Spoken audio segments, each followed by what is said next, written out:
Ons het sopas gekyk na Nadine se nuwe musiekvideo vir haar enkelsnit Bly.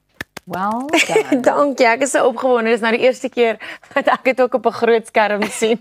So dis altyd stresvol want die ergste deel van enige proses vir my is die editing, die spoeg en plak van 'n video, van 'n liedjie. So gewoonlik ook in die ateljee, ek gee alles wat ek het en dan stap ek uit en dan los ek die vervaardiger, dan moet hy daarmee werk. So dit was nou vir my baie spesiale oomblik. Baie mooi uitgekom en ek meen baie van ons ken Karen Hougaard se weergawe. Ja. Wat het jou laat besluit om hierdie spesifieke liedjie ook op te neem? Wat gebeur het was, ek was genooi na Steve se groot konsert toe vroeër hierdie jaar, Ikoon, om daar 'n liedjie te sing, 2 liedjies. En elke kunstenaar kon kies.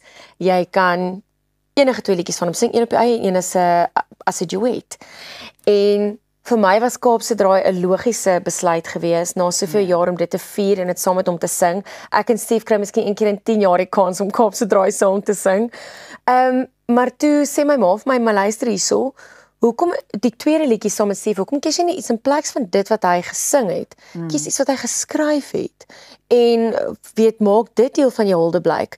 En toe stel sy voor wat van Bly. Nou, ek het Bly se CD gekoop toe ek 'n jong meisiekind was. En ja, dit was so 'n wit foto gewees van haar. En ek sal dit nooit vergeet en ek het nooit gedink 30 jaar later gaan ek hierdie liedjie opneem nie. So ek het baie respek vir haar as kunstenaar en ek is mal oor haar weergawe.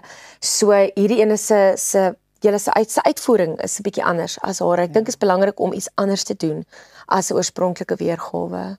En ek dink jou weergawe is fenomenaal, so Dankie. baie geluk. Baie dankie. En ek bedoel hierdie onderhoud was baie belangrik vir my want nou kan ek die tuig neerlê. Onthou soos wat ek al weer nou het ek die beker gekry. Yay! Elsa, dis 'n voorreg, is so lekker om saam met jou te gesels en saam met jou te kuier. Veral op stel, dis my groot voorreg. Baie dankie. Dankie dat jy vanoggend 'n draai hier gemaak het. Ek weet jy is 'n baie groot oggendmens. Dit is altyd die tyd. So ek waardeer dat jy weer vroeg opgestaan het. Dankie. Amptelik goeiemôre, good morning VIP en ons gesels weer met jou in die toekoms. Dankie, dit was so lekker. En onthou nou, Bly is oral beskikbaar op die digitale platforms, so maak seker jy gaan luister.